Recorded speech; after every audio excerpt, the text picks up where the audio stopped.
Hello, everyone. Good afternoon. I'm Gail Gibbs, Director of the International Student and Scholar Office. Very lovely to see you all. I think I may have seen some of you at an earlier new faculty session late this past summer. I hope you've been settling in well and becoming a part of TU's fabric. So I'm looking forward to talking a little bit more with you today. Hi, I'm Wayne Robertson. I'm the Writing Center Director. I'm going to be talking today about dialects of English and how they impact our classrooms, how we can think about them in productive, useful ways. You want to go first, Gail? Sure, absolutely. I'm going to jump right in. I understand we just have a very short time with you, but I do want to share my screen so that I can. Are you all able to see that? Yes. Would you like it bigger, or is that view okay? Okay, folks, look like the view is okay. Certainly when we talk about the international student or recent immigration population, we could have a 5-day workshop, right? And talk about all the challenges that this group faces and what you can do perhaps to facilitate some ease for them in the classroom. But we don't have 5 days to go through. My goal today is really just to introduce you a little bit more to my office, my department, introduce you a little bit to what the TU International student looks like, and identify really just a small slice, a small view of some of the problems that my department has been able to identify that as ones that international students face in the classroom. So this is a combination of what feedback we've received directly from the students themselves, as well as faculty like you, your fellow faculty members, who might encounter some of these issues in the classroom and bring it to my attention. I know some of you may have direct experience having been through an international student experience yourself. I recognize at least one faculty member who may have had that experience, but some of you have not, right? And may never have had the experience of teaching international students in the classroom. So let's jump in and see if together we can identify some of the common challenges and some possible solutions to help you in the classroom. By no means is this, representative of everything you'll face. This is just a very, very small slice. Okay. To understand who you might see in the classroom, you should understand what population I'm talking about. At Towson University, if we're just looking at this semester, we're looking at about 296 students currently enrolled, right? Generally, on a typical semester when everyone's on campus, it can be more than that. And certainly, there's an additional 150 or so that my office has some type of responsibility for, but not necessarily to the same extent every semester. So you can see the representation, much larger percentage of undergrad students, some master's degree, a very small percentage of language training, and doctoral students. When my office, or oftentimes when you hear a student refer to themselves as an international student, it may not capture everything you think about when you imagine an international student. On Towson's campus, the typical international student phrase or title refers to students who are directly sponsored by Towson University to come to the US for the purpose of being a student. So they're here on a very specific visa type, which allows them to do certain things, mainly be a student at Towson University. These are the students that my office has direct oversight and responsibility for. Although we do encounter many others who, for some people, their frame of reference might include some of the non-immigrant folks, some of the immigrants, rather, the recent immigrants to the US. So people who might be new permanent residents or asylees or refugees who recently arrived to the country, or in some cases, people who do not have a status. All of these our office will touch in some way at some point. Okay, so now that you understand the students, oh, and just to let you know, every year, our top 10 countries kind of vary. We oftentimes have students from about 70 plus countries, and good years much higher than that. Generally, it's China, India, Saudi Arabia is currently our #1 population. Nigeria has grown into our #2 population. Vietnam, and others in our top 10, okay? Now that you have an idea of what the population looks like, understand how my office may be involved in servicing them and some of the areas where you might come into the picture as well. We're directly responsible for visa and any immigration related matters, all the federal compliance issues for the students. And some of that federal compliance happens directly in the classroom and oftentimes will involve information that we might gather from faculty members in some cases. Okay, a lot of cross-cultural orientation, adjustment. We rely on you as well for a lot of that in helping the student get acclimated to an American style classroom and what teaching here might look like, because it can be very, very different from what they are used to, especially when we're talking about undergrad students, especially first year or second year, for whom this experience is completely new. It can be the first time they're outside of their country, and obviously the first time experiencing higher education, much less in a different country. Generally, our transfer students, graduate students, they've been in the country for some time and have experience with American higher education. Okay, so you can see, I won't go through everything, but some of the areas that our office touches on, it's certainly just the tip of the iceberg for us. Now, what are some of the restrictions the student face that impacts the classroom and some of the resulting student challenges that we see? So one, and probably the most important for students, is the requirement for them to be enrolled full-time every semester, every single semester, except, summer or winter break. And depending on the level of study, that number changes, right? So undergrad students, it's minimum 12 credits, graduate students, 9, and doctoral students, 10. What does that mean for you? It means that oftentimes students who may be struggling in your class and approach you because they're considering perhaps dropping the class because they don't want to impact their GPA or other factors. Dropping the class, withdrawing from the class is not necessarily always the right answer for them, because there can be pretty significant and negative impact if they are enrolled below full-time. So you always want to keep in mind, I guess, if you identify that there are international students in the classroom, if you remember anything, remember that there are always additional immigration requirements for them. So your advising when meeting with that student might need to be varied a little bit, and it might need to include some referrals to my office before a final decision is made and how the student progresses or does not progress in that class.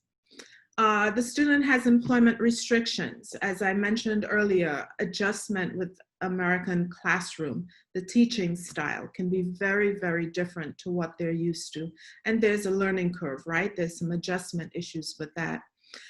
Understanding academic integrity. I think if I had to pinpoint one issue that is most common among the international students, and especially per country, if I could be so bold, it would be understanding academic integrity. And oftentimes issues might come up not because the student obviously is deliberately trying to, subvert anything, but merely because they don't fully understand. So all of this will come into play depending on what you observe and how you refer students who encounter these issues, right? And of course, as with any student, there's career stress, which is compounded by immigration restrictions, requirements, oftentimes their own home country government requirements and restrictions on their study, etc. And one thing I wanted to point out that really impacts our students is just the emotional health as a result of all the cultural adjustment that has to happen, especially for the freshmen who are here for the first time, right? And how that stress can oftentimes manifest itself physically into physical symptoms for those students. Many times I will get calls from faculty members who are concerned about their students who are reporting they're ill, they're missing a lot of class, but their symptoms are very nebulous, right? They can't pinpoint what it is, just a general unwell feeling to the point that they cannot function. And what we have found after working extensively with the counseling center and our health center is many times their stress is manifested physically because they don't know how to identify what they're experiencing for the first time. So we always try to keep an eye on that. Okay, one of the biggest things that you might encounter in the classroom is challenges with the English language. And I'm so glad Wayne is here to talk a little bit more about some of those issues. But these are the things that the student reports to us most often, as well as the professors, right? But just imagine for these students, it is either their second, third, in rare cases, their fourth language, right? That they're trying to assimilate into this new environment. There is often language fatigue for the students. Now, understand that learning a language, whether they've studied formally for years or not, can be very, very different than engaging and practicing that language on a daily basis, especially when you compound that with the rigor, the academic rigor that is required to process things, right? We hear from students a lot that they have difficulty taking notes. They have trouble when it comes to interacting with their peers and understanding the professors depending on the pace of the classroom, right? And the instruction. Many times as well, they encounter problems with the communication competency from service providers. And when I say service providers, I do mean faculty as well, but I also mean administration in all the service departments that the student will use to support their academic study, right? So I'm talking about when you give a lecture, perhaps having a PowerPoint to accompany that, perhaps having a handout that the student can reflect upon later to understand the difficult terms that were used or the unique terms that were used, to understand the language nuances that come across so quickly in the classroom that they don't have time to process, right? Grasping concepts in the classroom can be much more difficult than just language, just everyday conversing with someone, right? And that takes generally much more effort. Compound that with it being your second, third, or fourth language, and you can imagine a 2-hour study time for the average student might turn into a 4 to 6 hour study time for an international student. Greatly impacted by the processing time of exams, by the style of exams. For instance, multiple choice, which is very common, especially in some of the larger lecture classes. Many students, depending on the country, are just not used to that style of testing and the fast turnaround that must be employed in order to process and answer those questions in the time given. Okay. Some additional direct classroom challenges that we've had reports of is trouble with class and group participation. Many times students are coming from cultures where engagement in that way is not encouraged in the classroom. It's the typical professor is the expert and lecture style is the only mode of instruction employed in the classroom. So the students are taught perhaps just to listen, to take notes, but never engage in a way that requires interaction or talking or debating the subject matter in the class. That can extend to group work, right? What does that look like? How do they understand their role within that group and what is required of them, what is expected of them? The writing style, I know Wayne has seen a lot of our students having problems with the writing style, the requirements of different professors. Writing, unless we're following a standardized format, can be very subjective, right? In how students express themselves. And we find oftentimes the students are having trouble with that. As I mentioned, the testing and the timing formats. I'll talk a little bit more about that in a minute. And citations. So you can see then, if these are the areas that we're getting reports as presenting the most problems, it would be useful to us to focus on resources that would support these areas, right? Our goal is obviously the academic success of the student, but that requires oftentimes more than just the student's effort, right? It requires effort on our part too, both as instructors and as administrators who provide support. So what are some of the practical resources and suggestions that we have found to work over the years that we've been, working in and engaging with the faculty and the students? Use of the resources on campus. We spend a lot of time trying to educate the student and really hold their hand in a lot of instances just to understand and employ the resources that are available on campus. It would be good for you to reinforce that. It would be good for you to analyze who is sitting in your classroom at the beginning of the semester, to try by the first round of quizzes or tests to really engage with the students to figure out where they are struggling, right? How are they representing themselves in the work that they're doing? Can you identify a trend of where they're having difficulty so that you can then refer to the appropriate resources on campus? Some of the areas that we find come up more and more often that we have developed really strong relationships with to refer students to are the Academic Advising Center, the Tutoring and Learning Center, the Writing Center. These are the areas that really strengthen the students' academic skills and what's needed for them to go that extra mile in understanding and then demonstrating their understanding of the work in the class.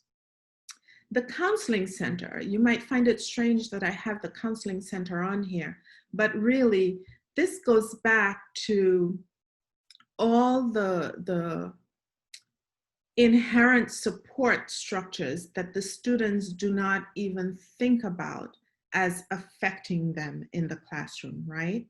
They don't think about the emotional health, the assimilation struggles and challenges they're facing to adapt both to a new environment and the classroom.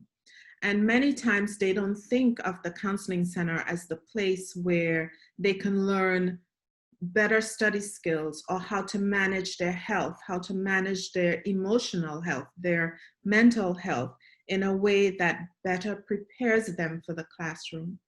As I mentioned, the physical symptoms that often show up in students, it would be good as you're, gauging your students to recognize when some of those issues start popping up with students.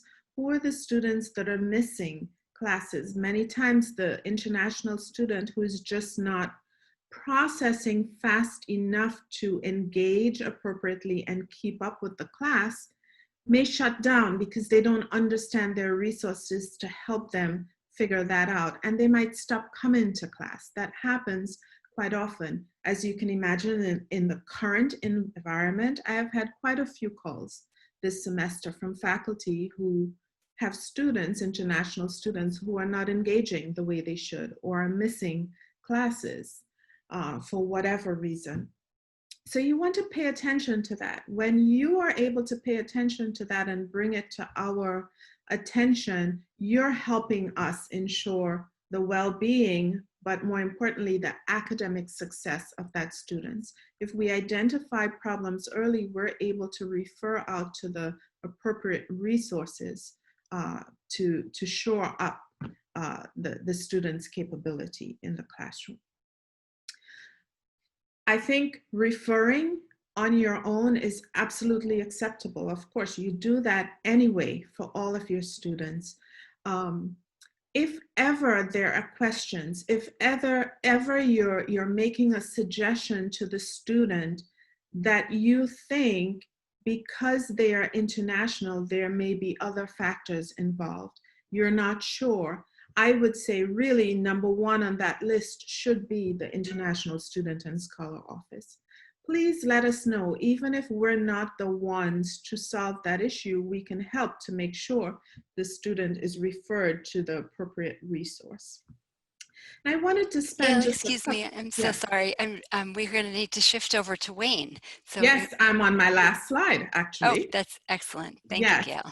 And I just wanted to spend just a minute on, what can you practically do as well in the classroom to facilitate the success of the students in terms of the issues they're reporting, Practical things. Provide examples whenever you can to the students. Explain the obvious. It is not always obvious to the international student. How to use the office hours. I was glad to hear Trish say that in the last session. They don't understand that that's the time they should be coming to you. Explain some of the things they can be talking about during those sessions to get more help from you. Have some testing flexibility. Understand that the student who may ask for a little extra time is not doing so to help with content, curriculum content. It's extra time to help them have the time to process the language before they're able to respond in the short time that's given. That's not always the best solution for them. Some flexibility would go a long way. So that's my last slide. I hope, again, it was just a very, very small piece, but I hope it was useful and at least brings to mind that there are other issues to consider for an international population. These are the ones the students themselves have identified, so we know these are the issues that you can look out for in the classroom. Hope to hear from some of you throughout the semester. If we can help, we are glad to. Thank you very much, Gail. That was very eye-opening, and I'm sure that we all learned a great deal from your ideas, your examples, etc. Just really gives us more of a heart for reaching out to our international students and providing what they need. Thank you. Wayne, we'd love to hear from you now. So today I'm actually talking about dialect. I will say that the majority of my talk is really to kind of broaden people's perspective about linguistic diversity, and to sort of to help people understand that English is not a monolith, that in fact there are many, many different types of English, and many, many different dialects of English. And so I'm going to be talking about mostly native speakers of English today. And so let's just start with what a dialect is. It's a variety of a language, right, that's spoken by members of a particular group. These are usually understandable by each other, and it's not just an accent, right? So when you hear somebody and you hear them speaking, they sound a little bit different. That does not necessarily mean that there's that there's a dialect. When we speak about grand states, and in England there are about 80 combined. Globally, globally, that number is more like 160. Because we have to remember that there are a lot of colonial forms of English and dialects of English. And so, for example, in India, there are many different dialects of English. In Africa, in fact, I was speaking with a young woman, a student from Kenya the other day, and she told me that like she found it very offensive that her teacher in her classroom assumed that she was an ESL student, for instance, when she actually grew up, of course, speaking English natively. Don't confuse dialect with errors, right? People speaking in a dialect are not making mistakes, right? The fact that it is not your English does not mean it's wrong English. It's also not slang. I hear this a lot where people will say, oh, you know, when people are speaking, you know, I hear them, it sounds like slang. Slang is a tool, it's a linguistic tool. And all dialects have slang. And so, you know, you listen to people, you know, people going, hey, dude, slang. The purpose of slang is to break down barriers between people. All dialects have formal registers and informal registers, right? If you want to hear a formal register, for example, of Appalachian English, go to a courthouse, right? Listen to an attorney speak. You want to hear a formal register of African American vernacular English, go to a church on a Sunday, Black church on a Sunday, and you will hear an elevated and poetic and deeply moving form of English. These are not mistakes, and they are not slang. And in fact, linguists do not talk about one dialect being any better than any other dialect. In fact, every dialect is basically linguistically equal to standard varieties in terms of their structure and communicative level. They're also systematically grammatical, which means that they have their own internal grammars. So for instance, if I were to say, let's go to Appalachian, we're gonna sit down, we're gonna write, and we're gonna learn Appalachian English, you would make errors regularly. And native speakers of that variety would come along and be able to point out the errors that you are making, and they would be consistent. By the way, where I'm getting at here is it doesn't really make sense to think about dialects in terms of better and worse, right? I mean, which is better, Australian English, Kenyan English, British English, whichever variety you're talking about, Southern English, right? I mean, like there are many, many different forms. How we judge dialects is not on their content, it's by who speaks them. And so therefore it's tied to other forms of intolerance, right? So let's just take a quick look at African American vernacular English, and let's talk about the consistency of the grammar, right? And so, for example, he working means he is working right now. He be working is a continuative aspect, right? Which means he frequently works or habitually works. He been working, he has been working, right? And what I'm trying to get at here, I guess, I've actually got another slide. I'm not going to get into it very much. But these consistencies demonstrate that type of internalized grammar. And what's difficult is that when you grow up with a home language that is different than the language that is expected in, say, a classroom or is in books. I mean, there's an amazing study that shows how standard English in children's books impacts children's desire to read. Imagine if the books that you're reading do not sound like your parents, right? These things start young. And I can actually, if anybody's interested later on, I can talk about the history of African-American vernacular English. And I can talk about basically some of the theories about how it was formed from slavery and from intolerance. And in some ways, when we look down on other forms of English and the people who speak them, of course, this says more about us than it does about the speakers of those dialects. Linguistic intolerance is a term that we use in my field. And it's basically the idea that Americans especially, but people from other countries tend to believe this too, that there's one correct form of English, even if they are not the ones, even if they do not speak it themselves.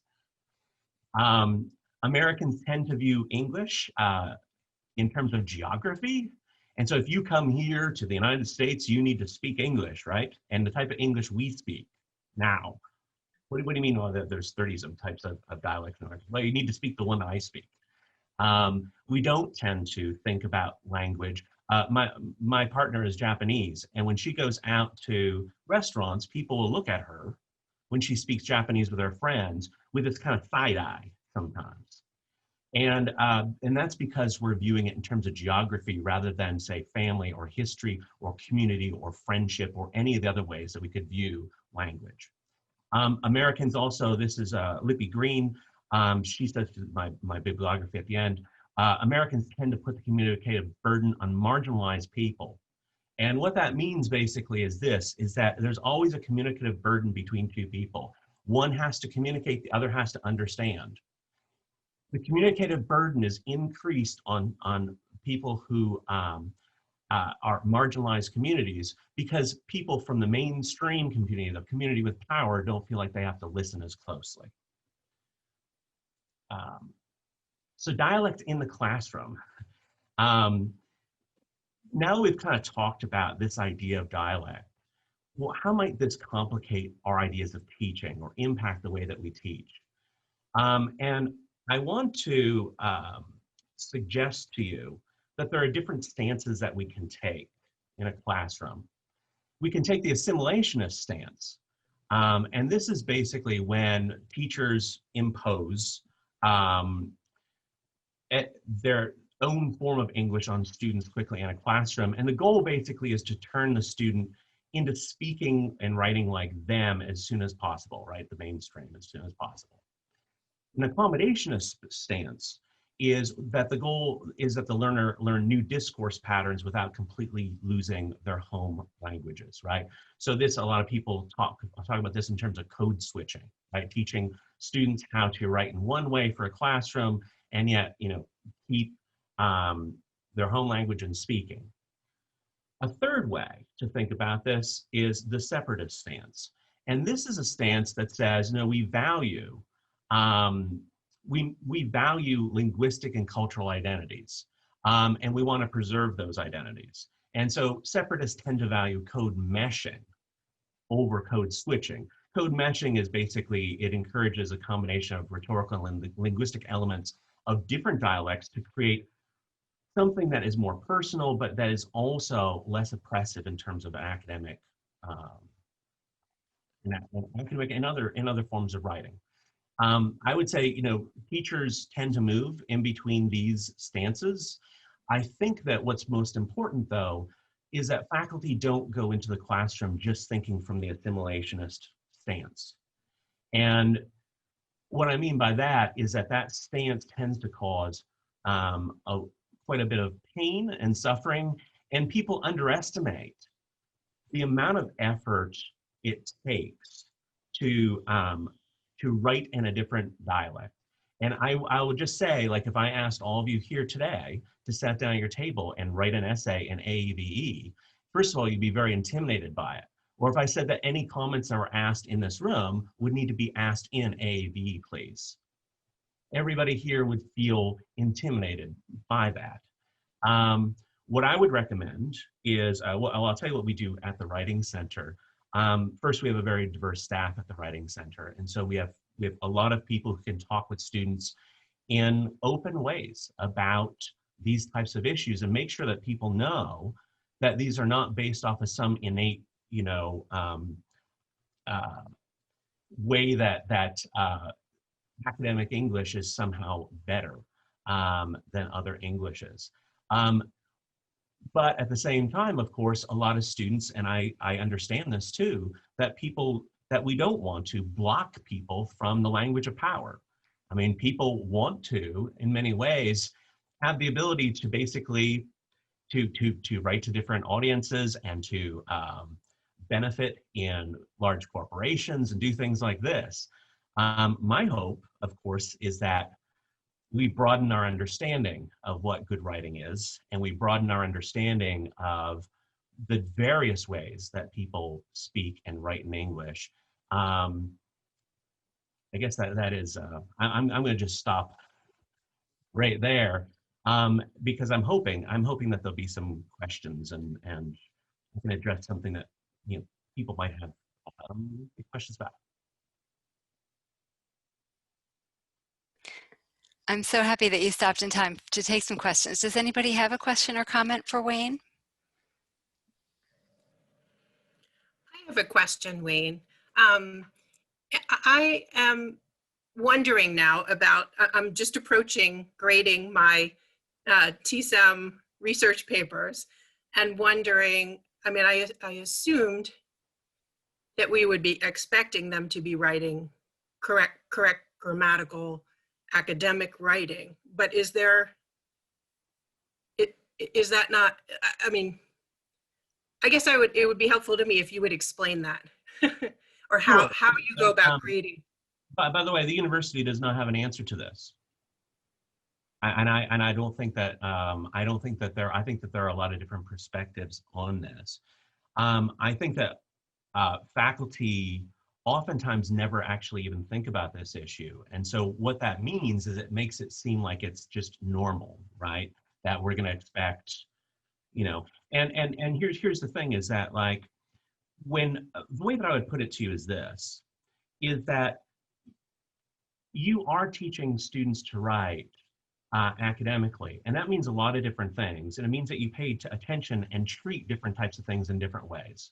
Right, and so on your rubric, you're probably going to have different sections, things like idea development, integration of sources, organization, academic tone and register. Some people have that on there, grammar, things like this. And what I would recommend is this: is that in my own classes, I will talk with students, and I comment on. I'm a accommodationist when I comment on students' writing. And I basically show people how to kind of code switch. But I don't grade down for it myself. When I see that it's code switching and a student is working their way into the academy, I tend not to, it's just like for second language writers, I accept a certain amount of accent in papers without grading it down. And the reason why is because I know how long it takes. I mean, the Foreign Service says it takes 2,300 hours of study. That's not practice, that's study. That's about 23 years of study to become fully fluent in a language different than English, for example, like Japanese. And so I accept a certain amount of accent in that. In my writing, I tend to, or when I'm reviewing students' pieces, I tend to comment on a variety of different things. And here's the thing, is that if I see that a student has some issues with like kind of code switching between these things, that's a conversation. And it's also, like I said, for me personally, I don't like to grade down for people's home languages. I like to teach if I can, but I don't like to, and by the way, I very much respect students' opinions on these things as well. I'm sorry, I'm not giving you a very easy answer. But I think that if you think about it, you'll come to an understanding yourself about how you want to. And by the way, I do a 2-hour workshop in this stuff every summer. Where we can actually talk a lot more about how to work on these things in your classroom and how to recognize these things, and how to be just in an unjust world. Thank you. Wayne and Gail, you've given us so much to think about and just to reflect and to think about our own teaching and how we're coming across to students and how accepting our classrooms need to be and how accepting they are. And you've just given us so much to work on, and I'm very grateful to you for joining us today. Please feel free, everyone, to follow up with Gail or Wayne via email. I'm sure they'd like to carry on conversation with you.